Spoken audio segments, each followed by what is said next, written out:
Hello my friends, welcome back to my channel. If you're new here, my name is Chelsea and I am 37 and a half weeks pregnant with our first baby. So today I had my 37-week appointment and it was not as intense as the last few have been, I guess. Not as much information today because we're pretty much just in the waiting phase. He could come anytime now, but I did get checked and I am still only 1 centimeter. He said maybe could stretch to 2 and 50% effaced. So I will take it. There's a little bit of progression there, not a ton, but some. And honestly, at 37 and a half weeks, that's fine with me. There's still time for things to start happening on their own. We did discuss today, my blood pressure is still good. It's still considered textbook at like 120/80-ish. But considering that my normal, even during pregnancy, blood pressure is 100/60, we kind of talked about maybe 39-week induction wouldn't be the worst thing. So I know I've gone back and forth a lot of times on whether or not we would induce. At first, the plan was to induce at 39 weeks from the get-go because we thought Bradley would be big. He's not. He's perfectly average at the 49th percentile. So I had kind of decided as of last week, let's just wait it out. But then today, you know, this doctor said my blood pressure wasn't bad by any means. It's not like I'm preeclamptic and need to be induced tonight or anything, but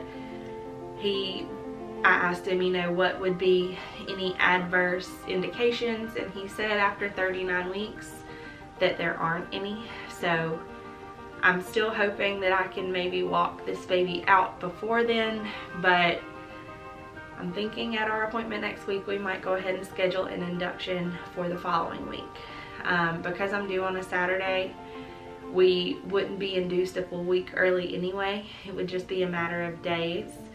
And to be honest, at this point in pregnancy, having a date sounds great, even though the thought of, you know, just spontaneously going into labor on my own also sounds great.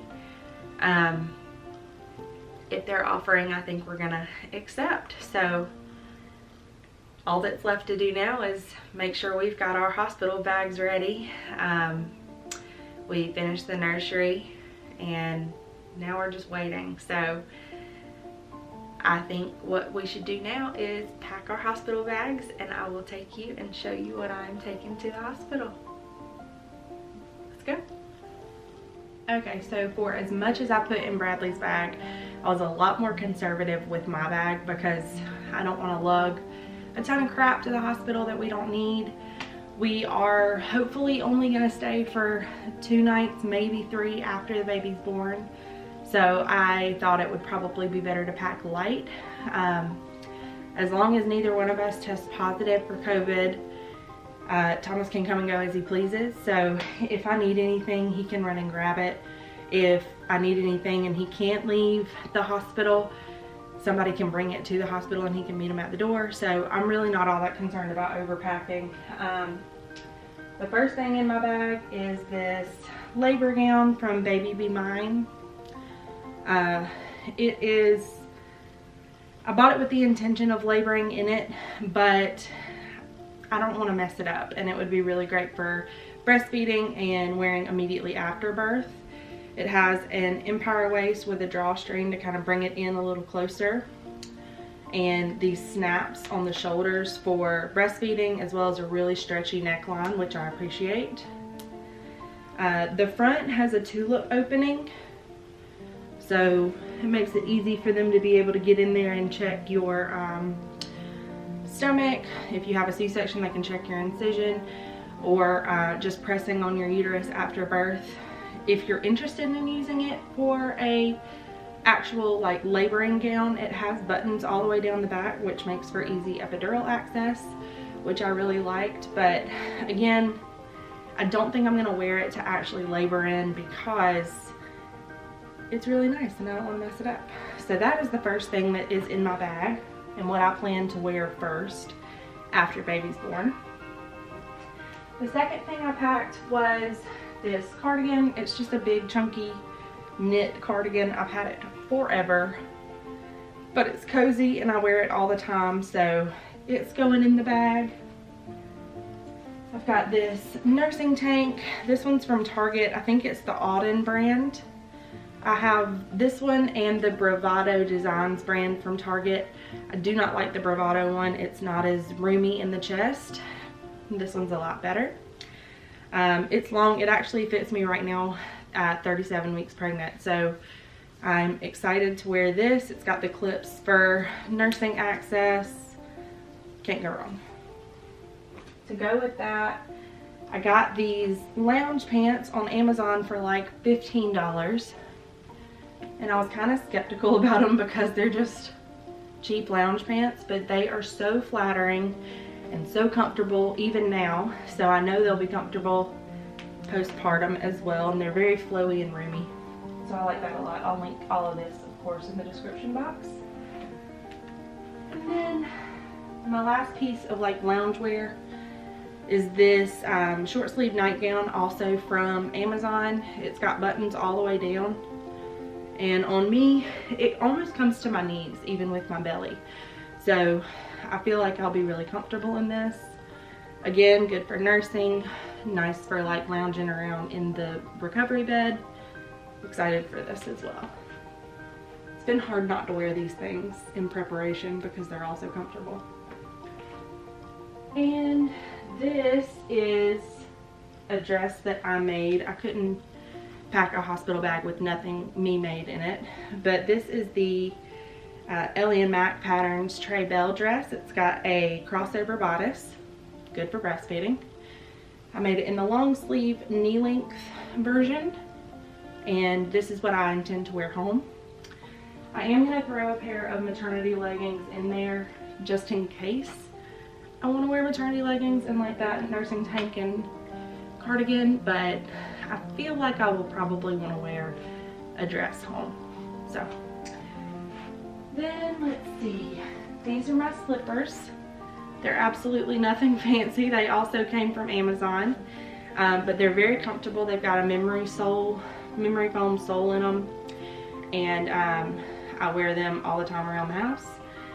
They're going in the bag. I'm not a huge fan of socks, especially socks in bed, so I'd really rather just have slippers that I can slip on as I get out of bed. I am taking 4 nursing bras. I'm a large chested lady and I tend to sweat a lot in my chest, so I don't like to wear the same bra endlessly, so I'm taking 4. These are both, I'm not sure of the brand, I'll find them on Amazon, but they have the option to unclip the straps and do crossover in the back, which I really appreciate. Having a large chest, that just gives me a lot more support and keeps the straps from falling off my shoulders. So those are daytime bras. And then I have these two. They're identical to each other. I'll just hold up one.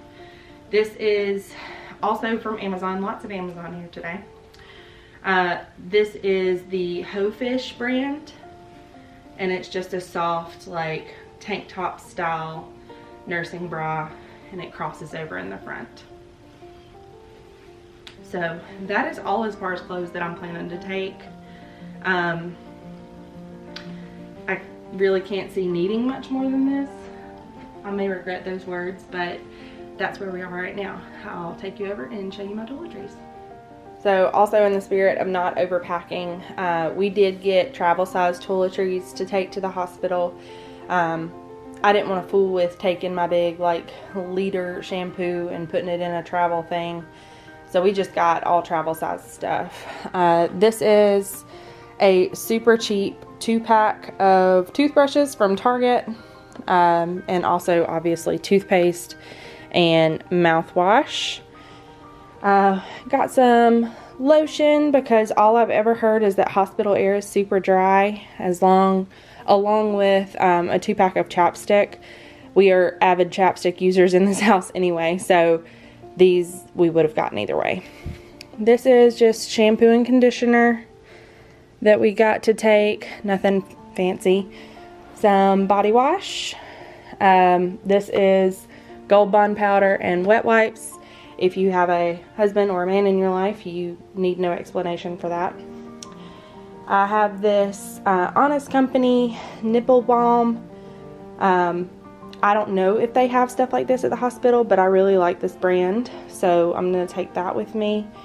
Some facial spray, again, to keep my face skin hydrated, and I know that'll feel good just on my face in general. Stool softener, because from what I hear, I'll need it. Dry shampoo, some hair ties, makeup wipes, and I am taking these Always Discreet adult diapers. When I had my DNC a couple years ago, I really hated the mesh underwear that they gave me. They didn't feel very secure, so I would rather just take those and not need them than wish I had had them and them be at home. So I'm taking those with me as well. And that's pretty much it as far as toiletries, other than contacts and contact solution and glasses, and those are on our grab and go list, which I will sit down and tell you more about. Okay, so my grab and go list is fairly long, but not so long that it's overwhelming, I hope.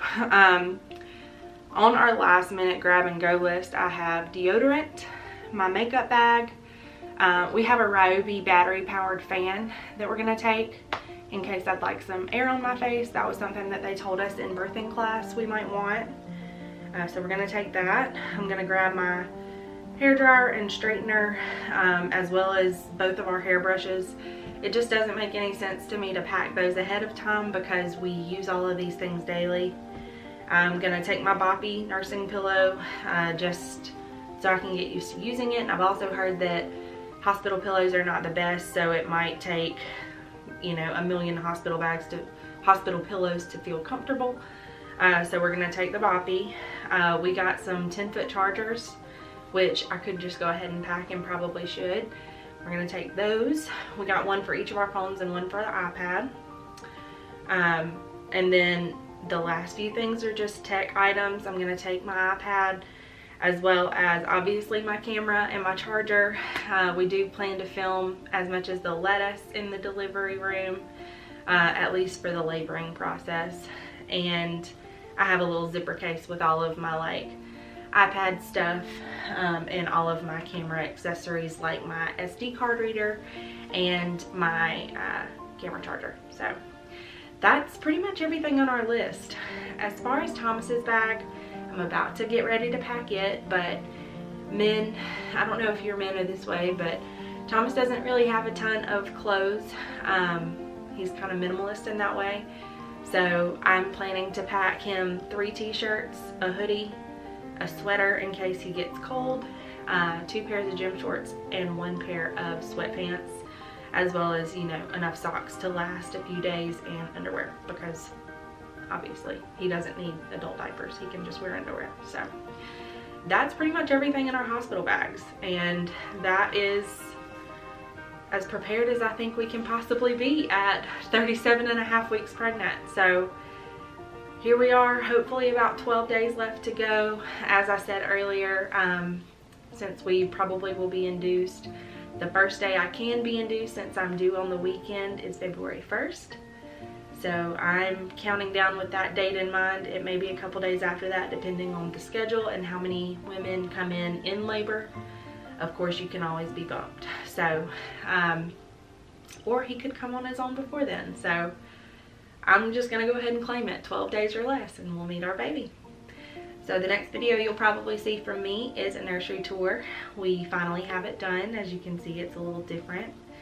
And I'm excited to share the rest of this journey with you all, and the beginnings of motherhood soon. So thank you so much for being here. I appreciate each and every one of you. Make sure you like and subscribe so you never miss a video, and I'll be back with the next one shortly.